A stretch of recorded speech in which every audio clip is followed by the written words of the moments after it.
Okay, David Baum suggested unsaid is the theme, and I normally don't write to the theme, but I did today. Unsaid. The unsaid thoughts, sarcastic remarks, the expression of love, anger, ugly comment, may result in a grimace, kiss, scowl, smile.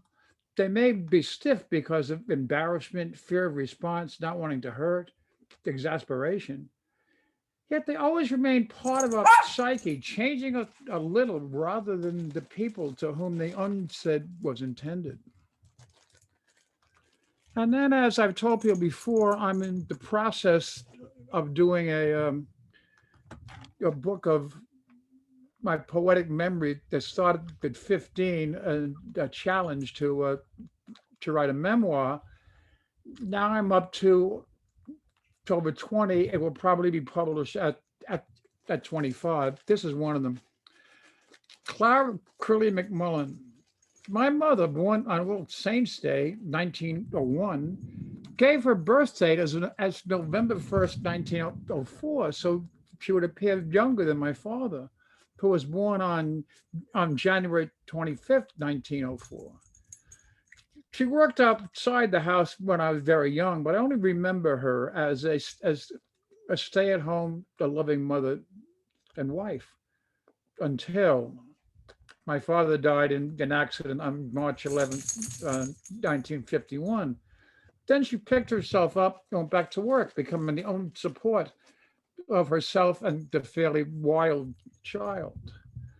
When this wild child grew up a little, and would come home at night after trying to drink all the beer in the neighborhood, I would light the cigarette before entering the apartment, thinking that the smoke would cover the alcohol smell.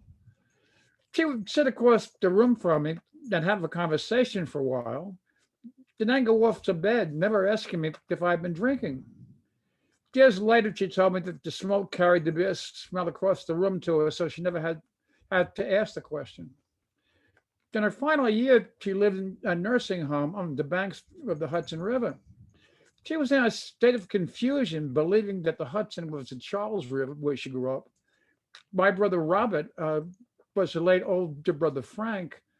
I was her long dead brother John.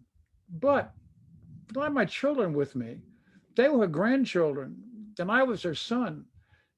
The mind is a very funny thing. She died on New Year's Eve, 1979. She was a wiser woman than I ever realized, and I owe her a lot. Then a bit of an older poem, and then I'll ask if I have time to read one more from the memory. He stepped up. Wally Pipp was the first baseman for New York Yankees, a very good first baseman. One day he had a headache and asked the manager to put the rookie in today. He did, and Pipp never started another game for the Yankees. For the rookie, Lou Gehrig stepped up. Chad Mitchell was the lead singer of the Chad Mitchell Trio. He left the group to see greatest stardom as the soloist. You may have heard of his replacement with the group. John Denver stepped up. When the recently acquired Bobby Thompson broke his leg in spring training with the Milwaukee Braves, that opened the door for the rookie. Henry Aaron stepped up. When John the Baptist lost his head, it was truly a terrible thing. But the next guy stepped up. David, do I have time for one more? I don't hear you, so I will go on. Yeah, I'm busy. Yes, you do. This is also from the memory book. The little black boy. When I was just 11, the little white boy, the little black boy changed my life. I grew up in an Irish Jewish neighborhood. That is understating it. There were few Italians, and almost no Protestants, and no blacks. I heard about blacks. I cheered for Jackie Robinson and didn't see what the big deal was. Why didn't they always let them play? But I also heard the terms that we now know as racist, coon, boogie, and of course the N-word. But I didn't see this as a big deal either. We called each other shanty, the lace curtains, the stupid mix, etc. Then I went to a Catholic grammar school track meet outside my neighborhood that night. I had to fight to get my parents to let me go.